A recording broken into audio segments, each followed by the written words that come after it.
আল্লাহ তাআলা বলেন ওয়াল তানজুর নাফসুম মা কদ্দামাত লিগাদ, তুমি নিজের দিকে নজর দাও, আগামীর জন্য তুমি কি প্রেরণ করেছো। আল্লাহ তাআলা মূলত আমাদের নজর দিতে বলেছেন সুনিশ্চিত ভবিষ্যতের দিকে। বলে সুনিশ্চিত ভবিষ্যৎ কোনটা? চোখ দুটো বন্ধ হলেই শুরু হবে সুনিশ্চিত ভবিষ্যৎ। সুনিশ্চিত ভবিষ্যৎ কবর, সুনিশ্চিত ভবিষ্যৎ আখিরাত, সুনিশ্চিত ভবিষ্যৎ জান্নাত অথবা জাহান্নাম। আল্লাহ তাআলা আমাকে আপনাকে মূলত ওই সুনিশ্চিত ভবিষ্যতের জন্য কি পাঠাইছি এটার দিকে নজর দিতে বলেছেন। যে দুনিয়ায় তো টাকা জমাইছি, হায়াত যদি থাকে, বেঁচে থাকলে বুড়াকালে চলতে পারবো, কিন্তু সুনিশ্চিত ভবিষ্যৎ ওই আখিরাত, ওইখানে ভালো থাকার জন্য আমি কি পাঠাইলাম, কি জমাইলাম, এইটার দিকে আমাদের নজর দেওয়ার দরকার আছে না না? এই জন্য বুজুর্গানে দিন একটা শব্দের কথা আমাদের বলেন, একটা বিষয়ের কথা বলেন। বিষয়টা কি? বলে মুহাসাবা, হিসাবের কথা বলেন। টাকা পয়সার হিসাব না, টাকা পয়সার হিসাব তো মানুষ বহুত করে। এই হিসাব হলো নিজের একটা হিসাব। যেমন আপনাদের আশেপাশে অনেক বড় বড় বাজার, বড় বাজারে বড় বড় ব্যবসায়ী আছে। সব ব্যবসায়ী একদিনেই হুট কইরা বড় ব্যবসায়ী হয়ে যায় নাই। দেখা যাবে অনেক ব্যবসায়ী আছে ব্যবসা শুরু করেছে ৩,০০০ টাকা পুঁজি নিয়ে, কিন্তু এই ব্যক্তির অধ্যবসায়, এই ব্যক্তির ব্যবসার নীতিমালা, সততা, একটা সময় তাকে ৩,০০০ টাকার পুঁজি থেকে ৩ কোটি টাকার মূলধনের মালিক আল্লাহ বানায় দিছে। ঠিক কিনা বলে? সফল ব্যবসায়ীদের কিছু গুণ আছে যেগুলো তারা প্রতিনিয়ত ফলো করে, খেয়াল করে। বলে গুণগুলো কি?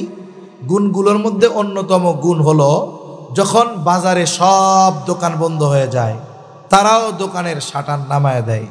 এইবার শাটার নামায়া দিয়া ভেতরে বসে সারা দিনের হিসাব করে। সাধারণত 4টি হিসাব তারা করে। কয়টা হিসাব? 4টা হিসাব। 1 নম্বর হিসাব করে আজকে সারা দিনে বেচা কেনা কত হইল। 2 নম্বর হিসাব করে আজকে সারা দিনে কয় টাকার মাল কেনা হলো। 3 নম্বর হিসাব সারা দিনে বাকি কত টাকা দেওয়া হলো। আর 4 নম্বর হিসাব এই সমস্ত কিছুকে সামনে রেখে বের করে আজকে বিক্রয়ের উপরে আমার এই লাভ্যাংশ কত। তার মানে 1 লাখ টাকা সেল দিলাম, লাভ কত আছে। যে ব্যবসায় প্রসিদ্ধ, দক্ষ, বলে বিক্রয়ের উপরে লাভের অংশ সে বলে দিতে পারবে। হয়তো 19-20 হতে পারে। আপনি যদি মুদি দোকানদারকে গিয়া জিজ্ঞাসা করেন, ভাই তোমার যদি 1 লাখ টাকা বেচা কেনা হয় কয় টাকা লাভ হবে, ও একটা পরিমাণ বলবে, হয়তো 19-20 হতে পারে।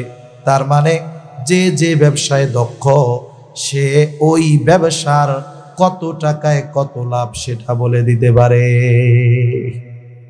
এখন হিসাব করছে বেচা কেনা 1 লাখ,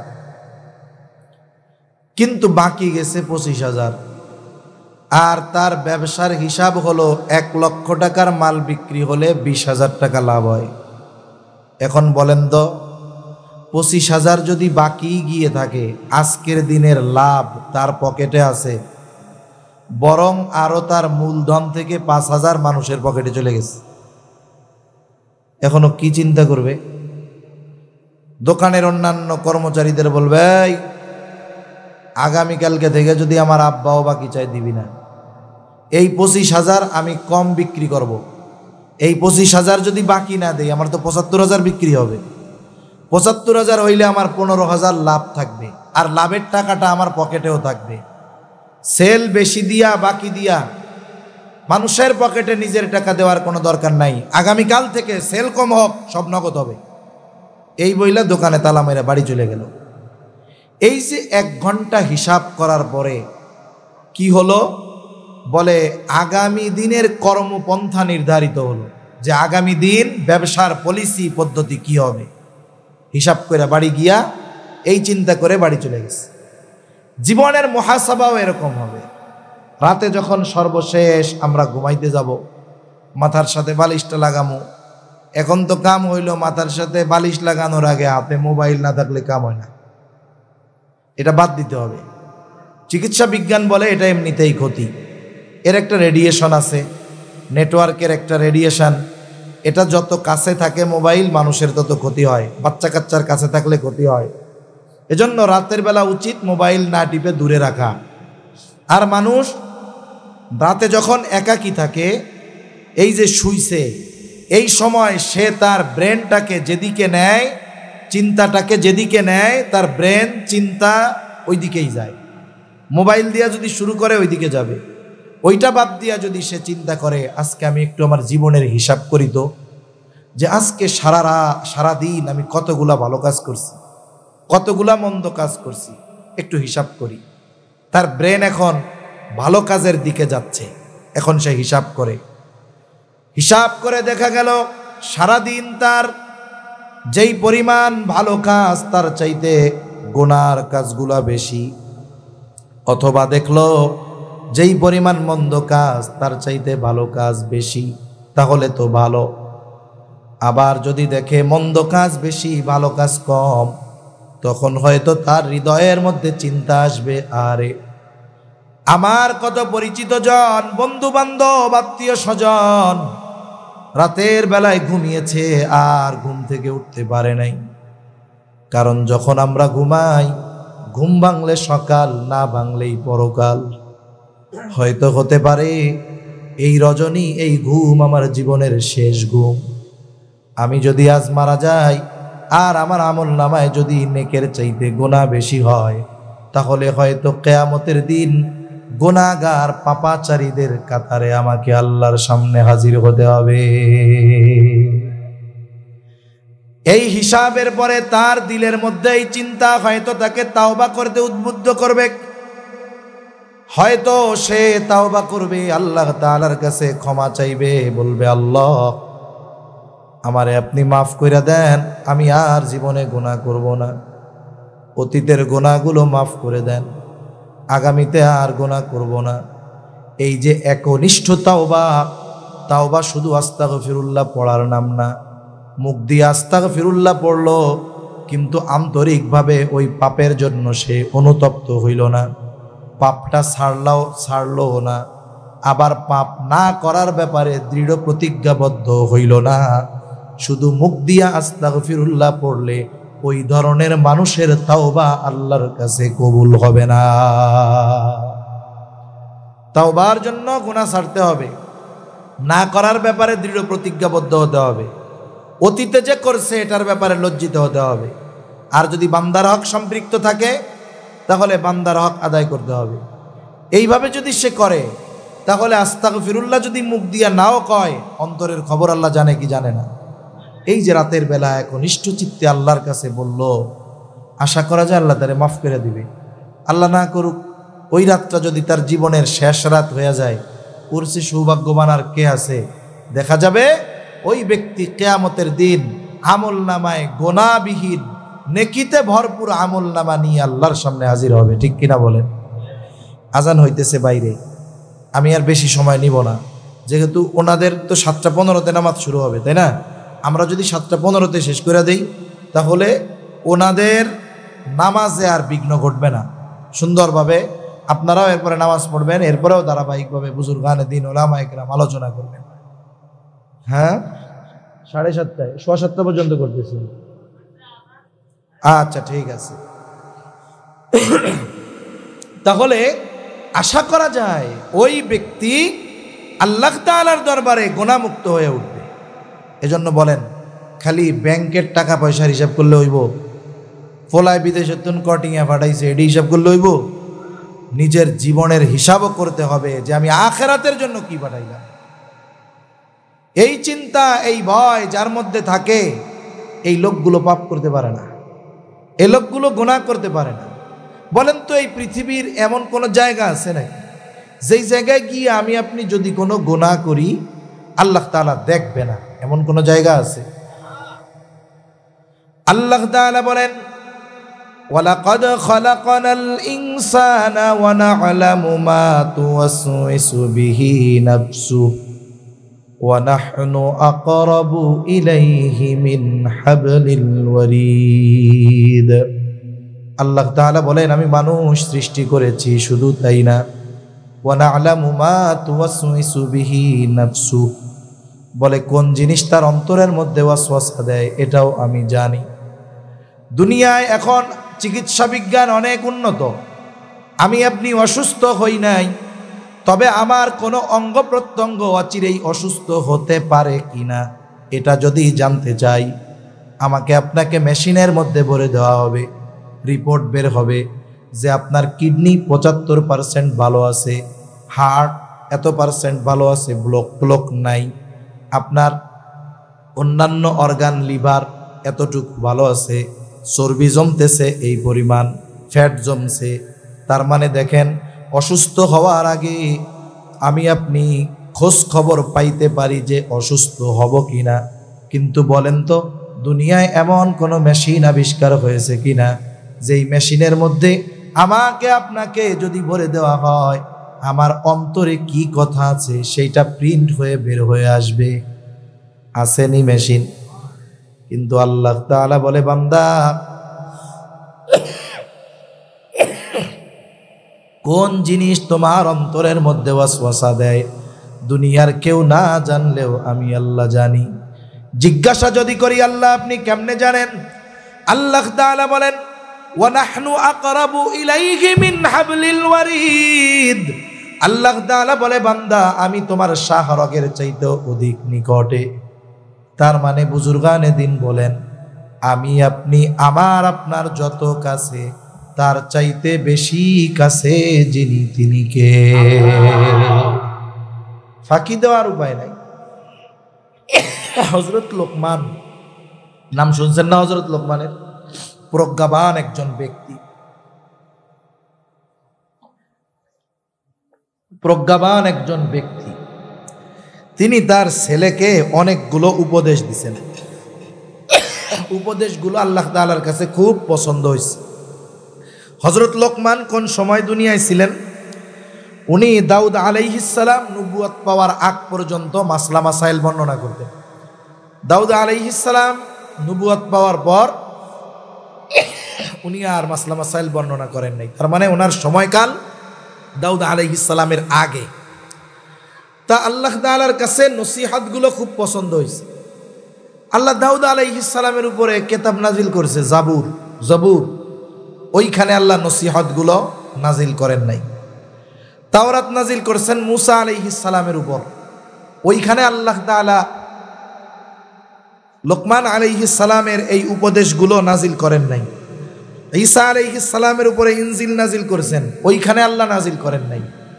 উপদেশগুলো আল্লাহ রাইখা দিয়েছেন মুহাম্মাদুর রাসূলুল্লাহ সাল্লাল্লাহু আলাইহি ওয়াসাল্লামের উম্মতদের জন্য।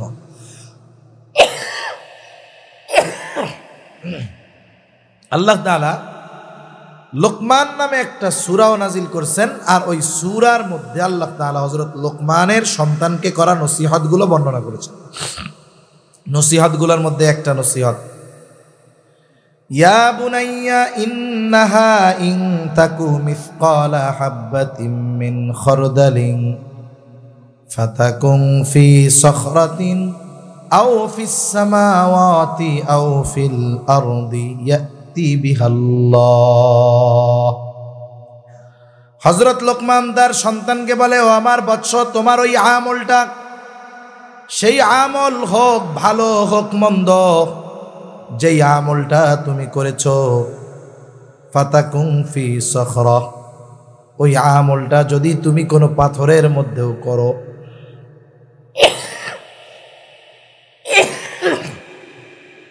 আল্লাহ যে কি দিছে সব আল্লাহর ইচ্ছা, উঠেই না কাশ। কি যে কষ্ট হয় কথা বলতে, 1 ঘন্টা কথা বললে মনে হয় 7 ঘন্টার কথা বলার কষ্ট হয়। কথা বলতে বলতে মাজা, পেট, জোরে বলা হয় কাশি, ব্যথা হয়ে গেছে। ওই ব্যথার থেকে জ্বর আসে। ওই যে নাপা খাইছি কিছুক্ষণ আগে, ওই ব্যথার জ্বর ছাড়ছে, এই জন্য ঘামতেছি, আবার একটু গরম পানি খাইছি এই জন্য। তা বলতেছে, তুমি যেই আমলটা করেছ, ইয়া বুনাইয়া ইন্নাহা ইন তাকু মিসকালা হাববাতিন মিন খারদাল, তোমার ওই আমলটা যেটা তুমি করেছো সরিষা দানা পরিমাণ হোক, ফাতাকুম ফি সখরহ, যদি তুমি ওই আমলটা কোনো পাথরের মধ্যেও করো, আও ফিস সামাওয়াত, আসমানেও যদি করো, আও ফিল আরদ, জমিনেও যদি করে থাকো, আমলটা কি পরিমাণ? বলে সরিষা দানা পরিমাণ, ছোট হোক আর এটা ভালো হোক আর মন্দ হোক, ইয়াতি বিহাল্লাহ, তোমার ওই আমলটাও যিনি হাজির করবেন তিনি কে? নবীজি বলেন যে কেউ যদি এমন পাথরের মধ্যে আমল করতে পারে, বলে কেমন পাথর? যেই পাথরের দরজাও নাই, জানালাও নাই, ঢোকাও যায় না, বাইরও হওয়া যায় না। বলেন তো এমন পাথরের মধ্যে স্বাভাবিকভাবে যাওয়া কি সম্ভব? সম্ভব।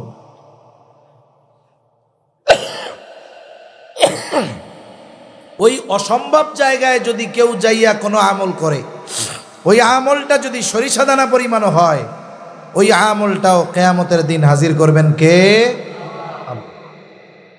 কোন তো এই বিশ্বাস যার মধ্যে থাকবে, ও কি এই চিন্তা করবে নাকি যে আমি দরজা আটকায় কম্বলের তলে গোনা করলে মনে হয় আল্লাহ দেখবে না? যে ওই বিশ্বাস করে যে আমার সরিষা দানা পরিমাণ আমলটাও আল্লাহ দেখতেছেন, হাজির করবেন, আমল সহ আমল করনেওয়ালাকে হাজির করা হবে, এই বিশ্বাস যার মধ্যে পরিপূর্ণভাবে থাকবে, ওই লোকটা মানুষের সামনে হোক, অগোচরে হোক, দিনে হোক, রাতে হোক, ঘরে হোক, ওর চরিত্র সব জায়গায় সমান হয়ে যাবে। ঠিক কিনা বলে? কারণ সে মানুষের ভয় করবে না, চিন্তা করবে আমি পাপ করতেছি, দেখেন কে? আল্লাহ। এই চিন্তা, এই অনুভূতি আমাদেরকে তাকওয়া অর্জনে সহায়ক হবে, মুত্তাকি হওয়ার জন্য আমাদের জন্য সহজ হয়ে যাবে। এই জন্য দিলের মধ্যে এই কথাটাকে সব সময় স্মরণ রাখবো যে আমাকে কেউ না দেখলেও আল্লাহ তাআলা দেখে। এইভাবে যদি জীবন অতিবাহিত করতে পারি, আশা করা যায় তাকওয়া অর্জন করা আমাদের জন্য সহজ হয়ে যাবে। এখন আসেন, যদি মুত্তাকি হই লাভ কি? আল্লাহ তাআলার যত আদেশ নিষেধ আছে এগুলো মেনে চললে শুধু আখিরাতের লাভ না, দুনিয়ার লাভ আছে না নাই?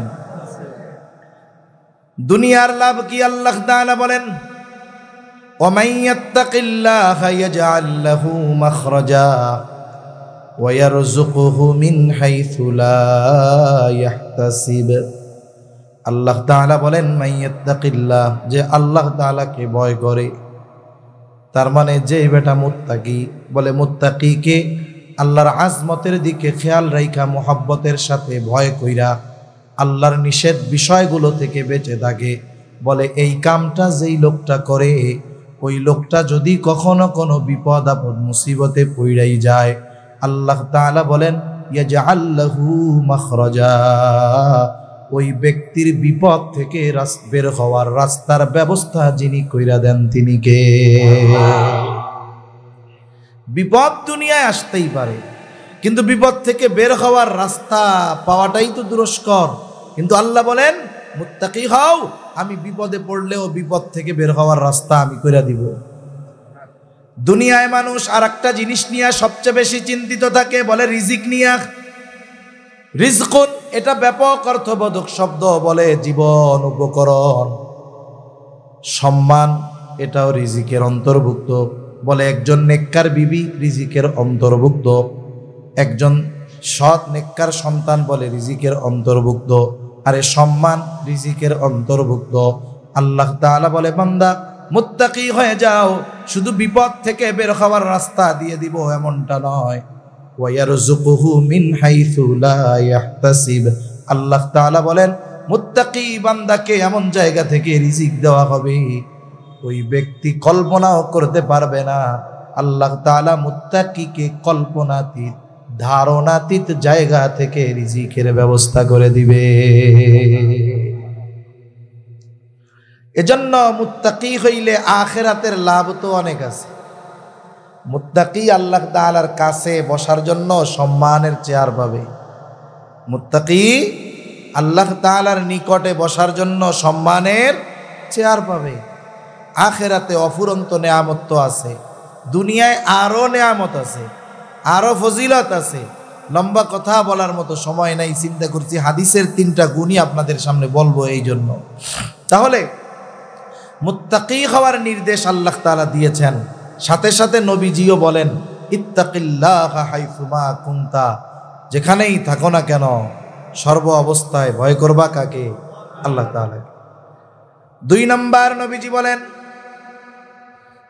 ওয়াতবিইস সাইয়্যাতাল হাসানাতা তামহুহা, তোমার দ্বারা যদি কখনো মন্দ কাজ হয়ে যায় ভালো কাজ করবা। কেন? বলে ভালো কাজ মন্দ কাজটাকে মিটায়া দেয়। আল্লাহ তাআলাও বলেন ইন্নাল হাসানাতি ইউযহিবুনাস সাইয়্যাত, ভালো কাজ মন্দ কাজকে মিটায়া দেয়। এই জন্য মন্দ কাজটা যতটুকু হবে ভালো কাজটা কমপক্ষে ততটুকু হইতে হবে। যেমন একজন কবিরা গুনাহ করছে, এটা মন্দ কাজ না? এখন কবিরা গুনাহ করলে তার ভালো কাজ কি? বলে তাওবা। ভালো কাজ কি? তাওবা। এখন একজন মানুষ মনে করেন সারা জীবন মানুষের হক মাইরা খাইছে, মানুষেরটা মাইরা খাইছে, এখন বুড়াকালে চিন্তা করে বাঁচবো আর কয়দিন, এক কাম করি হজ কইরা আসি। কারণ হজের ফজিলত হুজুররা বলছে যেই ব্যক্তি হজ করলো তার হজ যদি আল্লাহর কাছে কবুল হয়ে যায়, হজ্জে মাবরুর যদি নসিব হয়ে যায়, তাহলে তো তার অবস্থা কি? বলে রজাআ কায়াউমা ওয়ালাদাতুহু উম্মু, সে কেমন যেন সদ্য ভূমিষ্ঠ শিশুর ন্যায় নিষ্পাপ হয়ে যায়। তাহলে এক কাম করি, অতীতে তো পাপ কম হয় নাই, আমি যাই হজ করে আসি। এবার হজ করে আসছে, 3 মাস পর পর ওমরা করতে যায়। মক্কা শরীফের পাশে 1000 দানার তসবিহ কিনতে পাওয়া যায়। চিন্তা করছে এই তসবিহ কিনা নিয়ে যাই, মসজিদের মধ্যে ঢুকমো আর বাইরে হমো না, সারাদিন শুধু আল্লাহর কাছে মাপ চামো আর আস্তাগফিরুল্লাহ আস্তাগফিরুল্লাহ পড়মু। বলেন তো এই লোক যদি 1000 বছর হায়াত পায়, আস্তাগফিরুল্লাহ পইড়াই কাটায়, বান্দার হক আদায় করে নাই, ওর যে পাপের কাজ, ওর বিপরীতে যেই ভালো কাজ ছিল সেটা কি করা হবে? ওর পাপ কি মাপ হবে? সেজন্য বুঝতে হবে পাপটা যেমন ভালো কাজটা তেমন হইতে হবে। যদি ওরকম হয় তাহলে কি হবে? তামহুহা, ওই মন্দ কাজটা তাইলেই মিটবে, নাইলে কিন্তু মিটবে না। 3 নাম্বার নবীজি বলেন ওয়া খালিকিন নাসা বিখুলুকিন হাসানিন, মানুষের সাথে সদাচরণ করা। এটা ব্যাপক অর্থবোধক বিষয়। সদাচরণ দ্বারা কোন বুজুর্গ বলেন যেখানে মানুষের হক উদ্দেশ্য। সমস্ত মানুষের কি উদ্দেশ্য? হক উদ্দেশ্য। যে যেরকম হক আমার আপনার কাছে পাও না সেরকম হক প্রদান করা। আর মানুষের সাথে ভালো আচরণ, এটাও মানুষের হক। প্রতিবেশীর সাথে ভালো আচরণ, প্রতিবেশীর হক। বাবা মার সাথে ভালো আচরণ, বাবা মার হক। এজন্য যে যেই রকম আচরণ আমার আপনার কাছে প্রাপ্য, ওই রকম আচরণ যদি আমি তার সাথে না করি তাহলে হক নষ্ট হবে। ইয়া আইয়ুহান নাসুত্তাকু রাব্বাকুমুল্লাযী খলাকাকুম মিন নাফসিন ওয়াহিদাহ। আল্লাহ রাব্বুল আলামিন মানব সম্প্রদায়কে উদ্দেশ্য করে বলেন, হে মানব সকল, তোমরা তোমাদের রবকে ভয় করো। আল্লাহ তাআলা এইখানে সমস্ত মানব জাতিকে উদ্দেশ্য করে মুত্তাকি হতে বলেছেন। বুজুর্গানে দিন বলেন, যখন সমস্ত মানুষকে উদ্দেশ্য করে মুত্তাকি হওয়ার কথা আল্লাহ বললেন, এর দ্বারা উদ্দেশ্য যে হে মানব সম্প্রদায়, তোমরা সকলে ঈমান আনয়ন করো। কারণ তাকওয়ার সর্বনিম্ন স্তর হলো ঈমান আনা। যে ঈমান আনে সেই মুত্তাকি। তবে ঈমানদারদেরকে যেই তাকওয়া অর্জনের নির্দেশ আল্লাহ তাআলা দিয়েছেন, এই তাকওয়া নিম্ন স্তরের তাকওয়া নয়। কারণ এনারা তো ঈমান আনার মাধ্যমে তাকওয়ার সর্বনিম্ন স্টেজ, প্রথম স্তর পার করে আসছেন। তাহলে এনাদের কোন তাকওয়া অর্জনের নির্দেশ দিয়েছে? বুজুর্গানে দ্বীনের কিছু কথা নকল করেই শোনাই আপনাদের। তাকওয়ার এক শব্দ হলো ভয় করা, আর এক অর্থ হলো বিরত থাকা। একটি অর্থ ভয় করা, আর একটি অর্থ বিরত থাকা। ভয় করা, মানুষ সাধারণত অপর আর এক মানুষকে সাধারণত 2টা কারণে ভয় করে। কয় কারণে? 1 নম্বর কারণ, সমাজের সবচাইতে খারাপ, ভয়ঙ্কর, নিকৃষ্ট মানুষটাকে মানুষ ভয় করে। কেন বলে? তার অনিষ্ট থেকে বাঁচার জন্য ভয় করে। আবার সমাজের সবচাইতে সম্মানিত বুজুর্গ মানুষটাকেও মানুষ ভয় করে। বলে তাকে ভয় করে তার অনিষ্ট থেকে বাঁচার জন্য নয়, বরং তিনি তো সম্মানিত একজন ব্যক্তি, তার আজমত সম্মানের দিকে খেয়াল রেখে মানুষ তাকে ভয় করে। প্রথম ধরনের ভয়ের ভিতরে থাকে ঘৃণা, আর দ্বিতীয় ধরনের ভয়ের মধ্যে থাকে মহব্বত, ভালোবাসা। তাহলে বান্দা আল্লাহ তাআলাকে ভয় করবে। বলে কেন? বলে বান্দার স্রষ্টা হলেন আল্লাহ, আমাকে আপনাকে সৃষ্টি করেছেন আল্লাহ, আমাদের রব প্রতিপালক হলেন আল্লাহ, আমাদের রিজিক দাতা হলেন আল্লাহ। বান্দা আল্লাহর আজমতের দিকে খেয়াল করে ভয় করবে আল্লাহ তাআলাকে। আর এই ভয়ের মধ্যে থাকবে মহব্বত, এই ভয়ের মধ্যে থাকবে ভালোবাসা। বলে তাকওয়ার আরেক অর্থ হলো বিরত থাকা। কিসের থেকে? বলে আল্লাহ তাআলা যা নিষেধ করেছেন সেগুলো থেকে। বুজুর্গানে দিন বলেন এই দুইটা শব্দের সমন্বয় যদি ঘটানো হয়, বলে তাকওয়া কাকে বলে? বলে আল্লাহর আজমতের দিকে মহব্বতের সাথে ভয় করে তার নিষেধ বিষয়গুলো থেকে বেঁচে থাকার নাম হলো তাকওয়া। আর যেই মুমিন এই কাজ দুইটা করবে, বলে সেই মুমিন হয়ে গেল প্রকৃত মুত্তাকি। তাহলে আল্লাহ তাআলা আমাদেরকে আপার ক্লাসের মুত্তাকি হওয়ার নির্দেশ দিয়েছেন, যারা ঈমানদার তাদের জন্য। কোরআনুল কারীমের অন্যতম একটা বৈশিষ্ট্য হলো, কোরআনে আল্লাহ তাআলার যত নির্দেশ আছে, আল্লাহ তাআলা শুধু নির্দেশ করেন তা না, ওই নির্দেশ বাস্তবায়নের পদ্ধতিও আল্লাহ তাআলা বলে দেয়। সুবহানাল্লাহ। একটা হলো শুধু আদেশ দিছে, আল্লাহ তাআলা শুধু আদেশ দেন না, আদেশ দেওয়ার সাথে সাথে তিনি এটাও জানায় দেন কেমনে এই আদেশ বাস্তবায়ন করবা। এটা সাধারণত দুইটা পদ্ধতিতে হয়। একটা হলো আদেশ করার সাথে সাথে ওই আদেশ বাস্তবায়নের পদ্ধতি আল্লাহ সুস্পষ্টভাবে বলে দেন। আরেকটা হলো সুস্পষ্টভাবে বলেন না, তবে তিনি মোটামুটি ইঙ্গিত দিয়ে দেন, সূত্র দিয়ে দেন যে তুমি যদি এই জায়গায় যাও, এই কাজ করো, তাহলে আমার এই আদেশ বাস্তবায়নের পদ্ধতি জানতে পারবা। যেমন একটা উদাহরণ দেই, ঈমানের পরে সবচাইতে গুরুত্বপূর্ণ ইবাদত হলো নামাজ। ঈমানের পরে সবচেয়ে গুরুত্বপূর্ণ ইবাদত কি? জোরে বলেন। নামাজের আদেশ আল্লাহ তাআলা দিয়েছেন কোরআনে। কিন্তু কেউ যদি এই চিন্তা করে যেই আদেশ কোরআনে আছে ওই আদেশ কেমনে বাস্তবায়ন করব, এটাও স্পষ্টভাবে কোরআন থেকে শিখব, কিন্তু বাস্তবতা ভিন্ন। যদিও আল্লাহ তাআলা কোরআনুল কারীমের মধ্যে নামাজের আদেশ দিয়েছেন, এই চিন্তা করে এই কোরআন যদি এই পৃথিবীর শ্রেষ্ঠ আলেমদেরকে ধরিয়ে দেওয়া বলা হয় যে আমরা ফজরের 2 রাকাত নামাজ যেই পদ্ধতিতে পড়ি, যা যা পড়ি, যা যা করি, একেবারে সব কিছু শুধু কোরআন থেকে বের করে দিবেন, হাদিসের কাছে যাইতে পারবেন না, নবীর সুন্নাহ ধরতে পারবেন না। কিয়ামত পর্যন্ত যদি হায়াত দিয়ে দেওয়া হয় আর শুধু কোরআন থেকে যদি 2 রাকাত ফরজ নামাজ বা সুন্নাত নামাজের পদ্ধতি বের করতে বলা হয়, বলেন তো সমগ্র পৃথিবীর উলামায়ে কেরাম একত্রিত হয়ে শুধুমাত্র কোরআন থেকে ফজরের 2 রাকাত নামাজ যেভাবে পড়া হয় এটা বের করতে পারবে নাকি? সম্ভব না। কেন সম্ভব না? বরং কারণ নবীজি জানায়া দিয়েছেন নামাজের আদেশ আল্লাহ তাআলা কোরআনুল কারীমের মধ্যে করেছেন ঠিক, কিন্তু নামাজ পড়ার পদ্ধতি সুস্পষ্টভাবে আল্লাহ বলে দেন নাই। সেই জন্য নবীজি বলেন সল্লু কামা রাআইতুমুনি উসাল্লি। নামাজের আদেশ তো আল্লাহ তাআলা করেছে, কেমনে নামাজ পড়বা নবীজি বলেন, আমাকে যেভাবে নামাজ পড়তে দেখো সেইভাবে তোমরা নামাজ পড়ো। তাহলে নামাজের আদেশ করেছেন আল্লাহ, আর এই পদ্ধতি শেখার ব্যবস্থা আল্লাহ তাআলা আমার আপনার নবীর মাধ্যমে আমাদের কাছে দিয়েছেন। এক একটা উদাহরণ দিতে গেলে লম্বা সময় চলে যাবে।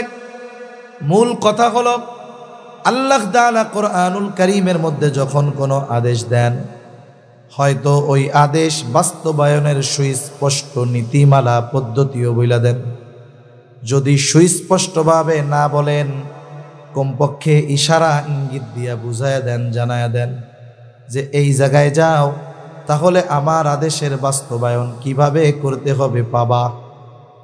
আর তাকওয়ার ব্যাপারে আল্লাহ তাআলা নির্দেশ দেওয়ার পর আল্লাহ তাআলা কোনো ইঙ্গিত দেন নাই, বরং কোরআনুল কারীমের বিভিন্ন জায়গায় সুস্পষ্টভাবে মুত্তাকি হওয়ার পদ্ধতিগুলোও আল্লাহ তাআলা জানিয়ে দিয়েছে।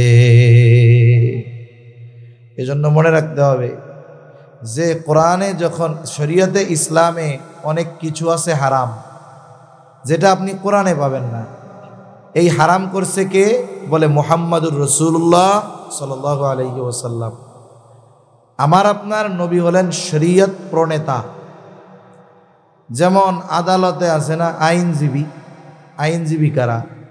বলে আইন প্রণেতা যেই আইন প্রণয়ন করেছেন, ওই আইনের উপরে যারা নিজেদের কাজকর্ম করে, ওই উকালতি করে, বলে এরা হলো আইনজীবী। আইনজীবী আর আইন প্রণেতার মধ্যে তফাৎ আছে। আইন প্রণেতা হলো আইন লেখে যে এটা করলে এটা হবে, এটা করলে এটা হবে। এইটার আলোকে আইনজীবীরা কোর্টের মধ্যে মামলা লড়ে। নবীজি সাল্লাল্লাহু আলাইহি ওয়াসাল্লাম শরীয়ত প্রণেতা। এজন্য নবীজির কথার মাধ্যমে অনেক কিছু হালাল আছে, অনেক কিছু হারাম নবীজির কথার মাধ্যমে হয়েছে। তাহলে আল্লাহ তাআলা মুত্তাকি হওয়ার নির্দেশ দিয়েছেন। যেমন এক জায়গায় আল্লাহ তাআলা বলেন, ইয়া আইয়ুহাল্লাযীনা আমানুত্তাকুল্লাহ, হে ঈমানদারেরা তোমরা মুত্তাকি হও। আমরা যদি জিজ্ঞাসা করি আল্লাহ কেমন করে মুত্তাকি হব, আল্লাহ তাআলা কেমন যেন জবাব দিয়ে বলেন, ওয়াকুনু মা'আস সাদিকিন। আল্লাহ রাব্বুল আলামিন বলেন, ও বান্দারা মুত্তাকি হও। কিভাবে হব? আল্লাহ তাআলা বলেন, সত্যবাদীদের সঙ্গী হয়ে যাও, সত্যবাদীদের সঙ্গী হয়ে যাও। সত্যবাদিতা এমন একটা গুণ, বুজুর্গানে দিন বলেন, যেই ব্যক্তি আসলেও সত্যবাদিতার গুণে গুণান্বিত হতে পারে, বাকি সমস্ত ভালো গুণ তার মধ্যে পাওয়া যায়। আল্লাহ তাআলা তো আবেদিন বলেন নাই, যাকিরিন বলেন নাই যে ইবাদত করনে ওয়ালাদের সঙ্গী হয়ে যাও, জিকির করনে ওয়ালাদের সঙ্গী হয়ে যাও। আল্লাহ তাআলা বলেছেন সাদিকিনদের সঙ্গী হয়ে যাও। তার মানে কি? তার মানে বুজুর্গানে দিন বলেন যে এই গুণটা হলো এমন এক গুণ, এই গুণ যে পরিপূর্ণ অর্জন করে তার মধ্যে বাকি সমস্ত গুণ এমনিতেই উপস্থিত থাকে। এটা গল্প কই, তাইলে কথাটা বুঝতে আর একটু সহজ হবে। আগের আমলে মানুষজন কোনো মতে ম্যাট্রিক আইয়া পাশ করলে মনে করত এই ব্যক্তি অনেক শিক্ষিত। ম্যাট্রিক আইয়া পাশকে অনেক উচ্চ শিক্ষা সাধারণত গ্রামের মানুষ আগে মনে করত। 2-4 গ্রাম ঘুইরা অনেক সময় একটা দুইটা ম্যাট্রিক আইয়া পাশ পাওয়া যেত না। যদি কোনো গ্রামে এমন হইতো 3টা লেটার নিয়ে ম্যাট্রিক পাস করছে, 5 গ্রাম দূর থেকে ওরে দেখতে যাইতো যে কে রে 3টা লেটার পাইয়া ম্যাট্রিক পাস করছে। তা ওই রকম একজন মুরব্বী যে মনে করে যে ম্যাট্রিক আইয়া পাস এটা অনেক উচ্চ শিক্ষিত, তা ওই রকম একটা গ্রাম, প্রত্যন্ত অঞ্চল, ওই গ্রামের একজন মানুষ ঢাকা গিয়ে লেখাপড়া করছে, জাগতিক লাইনে উচ্চ শিক্ষিত। এখন সে মোটামুটি অনার্স মাস্টার্স কমপ্লিট করছে, পিএইচডি করতেছে, সাথে সাথে মনে করেন আবার বিসিএস পরীক্ষা দিয়ে উত্তীর্ণ হয়ে বড় সরকারি চাকরি করতেছে। তার মানে মোটামুটি বাংলাদেশের জাগতিক লাইনের সর্বোচ্চ শিক্ষিতদের একজন, ডক্টরেট করে ফেলছে। ওই লোকটা গ্রামে আসছে, আশেপাশের 2-4 গ্রামের লোকজন দেখতে আসছে যে এইরকম এলাকায় অনেক বড় উচ্চ শিক্ষিত মানুষ, তারা না দেখতে গেলে হয়? অনেক মানুষ দেখতে আসছে। সাথে সাথে ওই রকম একজন মুরব্বীও এসেছেন, যিনি মনে করেন যে ম্যাট্রিক পাশ করলে এই বেটা অনেক শিক্ষিত। সবাই দেখতে আসছে, দেখে কথা বলে সবাই চলে গেছে। এখন ওই মুরব্বী দাঁড়িয়ে আছে। তা মুরব্বী এইবার লোকটাকে জিজ্ঞাসা করতেছে, বাবা, সকলের কাছে শুনলাম তুমি অনেক বড় শিক্ষিত মানুষ, অনেক লেখাপড়া করছো, তা তুমি কি কি লেখাপড়া করছো বাজান? তা উনি বলতেছে যে আমি ঢাকা ইউনিভার্সিটি থেকে অনার্স করছি, মাস্টার্স করছি, বিসিএস দিয়েছি, পিএইচডি করেছি অমুক বিষয়ের উপরে, এইগুলো সব শেষ করছি। তা মুরব্বী মানুষ কি বুঝে? ম্যাট্রিক পাশ করলে বড় শিক্ষিত। এখন ম্যাট্রিক পাশের কথা তো আর কয় নাই। এখন মুরব্বী জিজ্ঞাসা করে, বুঝলাম এত লেখাপড়া করছো, তা বাজান তুমি কি আইএ পাস করছিলা বাজান? কথা বুঝেন নাই মনে হয়। এখন মুরব্বী মনে করছে কি আইয়া পাস অনেক পাস, এত কথা কইল, আইয়া পাসের কথা তো কইল না, কেমন বড় শিক্ষিত হইল? বলেন তো, যে অনার্স করতে চায় তাকে তো অবশ্যই আগে আইয়া পাস করতে হবে, এইচএসসি পাস করতে হবে। মনে করেন একজন জিজ্ঞাসা করছে এক আলেমকে, আপনার নাম কি? বলতেছে আমার নাম মুফতি আব্দুল্লাহ, কথার কথা। এখন সে জিজ্ঞেস করে, আপনি মুফতি বুঝলাম ভাই, আপনি কি মৌলানা হয়েছিলেন নাকি? এখন বলেন তো, যেই লোক মাওলানা হয় নাই, দাওরা পাস করে নাই, সে কি মুফতি হইতে পারবে? ইফতা পড়ার যোগ্যতাই তো তার হয় নাই। তার মানে দেখেন, কেউ যদি বলে আমি মাস্টার্স কমপ্লিট করছি, তাহলে সে অনার্স কমপ্লিট করা, সে এইচএসসি পাস করা, সে এসএসসি পাস করা, সে জেএসসি পাস করা, সে পিএসসি পাস করা। তার মানে বোঝা গেল কি আগের সবগুলা তার মধ্যে আছে, এই জন্যই মাস্টার্স সে পাস করতে পারছে। অনুরূপভাবে সাদিকিন, সত্যবাদীদের সঙ্গী হও। আরে সত্যবাদী তো সেই হতে পারে বলে বাকি ভালো গুণগুলো যার মধ্যে আছে। আল্লাহ রাব্বুল আলামিন এই জায়গায় সাদিকিনদের সঙ্গী হওয়ার কথা বললেন, সাথে সাথে আর একটা বিষয়ের দিকে খেয়াল রাখা, এটা হলো সোহবত, সঙ্গ, সংস্পর্শ, সাথে থাকা। এই যে ভালো মানুষের সাথে থাকার দ্বারা কি হয়? বলে ভালো গুণ তার মধ্যে আসে। আপনি আমি যদি আমাদের জ্ঞানকে, আমাদের চরিত্রকে উন্নত করতে চাই, বলে কি করতে হবে? আমার স্তর হলো এই জায়গায় ভালোর স্তর। আমাকে আমার চাইতে যে ভালো তার সঙ্গ যদি গ্রহণ করি, তাহলে আমার মধ্যে ভালো গুণ বাড়বে নাকি কমবে? আবার আমি ভালো এতটুক, কিন্তু আমার বন্ধু বান্ধবগুলো খারাপ, মানে নিচে। এখন আমি যত ভালো হই, খারাপগুলার সাথে যদি মিশি, বলেন তো আমি আগের চাইতে ভালো হব না খারাপ হব? তাহলে বোঝা গেল সঙ্গের একটা প্রভাব আছে, সোহবতের প্রভাব আছে। গ্রামের ভাষায় বলে সঙ্গ দোষে লোহাও ভাসে। আমি আপনি যদি এই সমস্ত ভালো মানুষগুলার সাথে সঙ্গী হই, সময় দেই, তাহলে তাদের মধ্য থেকে ভালো গুণগুলো আমার আপনার মধ্যে আসবে। মনে রাখতে হবে, চুম্বকের একটা আকর্ষণ শক্তি আছে, সে আর একটা লোহাকে আকর্ষণ করতে পারে। চুম্বকের চাইতে তুলনামূলকভাবে শক্ত হলো লোহা।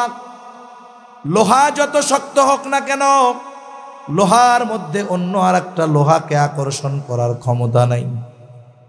কিন্তু এই লোহা যদি নিজের শক্তির অহংকার না করে, তার চাইতে একটু দুর্বল কিন্তু আকর্ষণ করার শক্তি আছে, ওই চুম্বকের সাথে 10-15 দিন লাইগা থাকে। বাড়িতে গিয়া খেয়াল করবেন, অনেক ছোট ছোট চুম্বক ঘরে থাকে, ওর সাথে ছোট লোহার টুকরা 2-1টা লাগায় রাখবেন।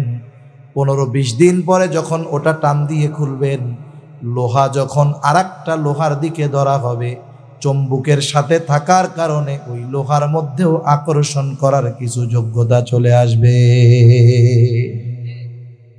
এজন্য এই সোহবত, সংস্পর্শ, সঙ্গ, এটা জীবনে সব জায়গায় দরকার। যেমন দেখেন না, অনেকের ভালো সন্তান খারাপ মানুষের সাথে মেশার কারণে, বন্ধু খারাপ হওয়ার কারণে ছেলে খারাপ হয়ে যায়। এজন্য একেবারে জীবনের শুরু থেকে নিয়ে বাচ্চা কাচ্চা যখন 6-7 বছর বয়স হয়, আস্তে আস্তে মা বাবার থেকে দূরে সরা শুরু করে। এটা সৃষ্টিগতভাবে আল্লাহ রেখে দিয়েছেন।